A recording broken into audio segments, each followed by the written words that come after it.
the first trailer of the political journey, the first incident of the political journey to Vijay.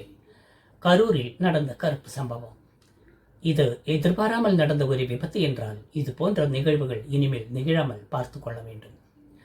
ஒருவேளை இது political டெக்னாலஜியின் ஒரு trailer காட்சிகள் என்றால் இப்படிப்பட்ட தரமான ட்ரெய்லர் காட்சிகளை எடுத்து காட்டியவர்களின் மெயின் பிக்சர் எல்லாம் எந்த அளவுக்கு இருக்கும் என்பதை யூகித்து பார்ப்பதற்கு கூட நமக்கு அச்சமாகத்தான் இருக்கின்றது. களத்திற்கு வரும் புதிய அரசியல் தலைவர்களுக்கு என்ன தகுதி இருக்க வேண்டும் என்று எதிர்பார்க்கிறார்கள் என்று எனக்கு தெரியவில்லை. என்னை பொறுத்தவரை அவர்கள் ஒரு நல்ல மனிதராக இருந்தாலே போதுமானது. மக்களுக்கு உண்மையாக தொண்டு செய்ய வரும் ஒரு தலைவருக்கு இருக்க வேண்டிய அடிப்படை தகுதி என்பது அது ஒன்று மட்டும்தான். கொள்ளையடிக்க தெரிந்திருக்க வேண்டுமா என்ன? இல்லை. கொலை செய்ய தெரிந்திருக்க வேண்டுமா? கள்ள ஓட்டு போட தெரிந்திருக்க வேண்டுமா? இல்லை. கள்ளச்சாராயம் தான் காய்ச்ச தெரிந்திருக்க வேண்டுமா? இல்லை. நாம் ஒரு தவறு செய்துவிட்டு அந்த தவறை இன்னொருவன் மேல் பழி போடத்தான் தெரிந்திருக்க வேண்டுமா?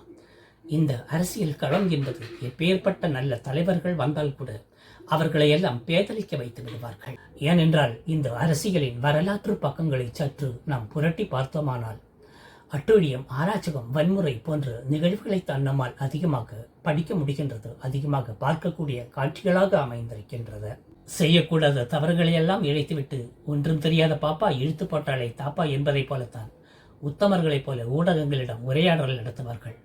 நல்ல மனம் படைத்தவர்களையும் நல்ல குணம் படைத்தவர்களையும் கூட இந்த அரசியல் துறை என்பது அவர்கள் கற்றுக்கொள்ளக்கூடாத பல பாடங்களையும் கற்றுக் கொடுத்துவிடும். மக்களுக்கு உண்மையாக உழைக்க வேண்டும், மக்களுக்கு உண்மையாக தொண்டு செய்ய வேண்டும் என்று நினைத்து கொண்டு வரும் இன்றைய இளைய தலைமுறைகள் இவர்களையெல்லாம் எப்படி எதிர்கொள்ளப் போகிறார்கள் என்பதை நினைக்கையில் வேதனையாகத்தான் இருக்கின்றது. என்றாலும் இந்த இளைய தலைமுறைகளை இருகரமும் நீட்டி வரவேற்க வேண்டிய கட்டாயமும் நம்மிடம் இருக்கின்றது.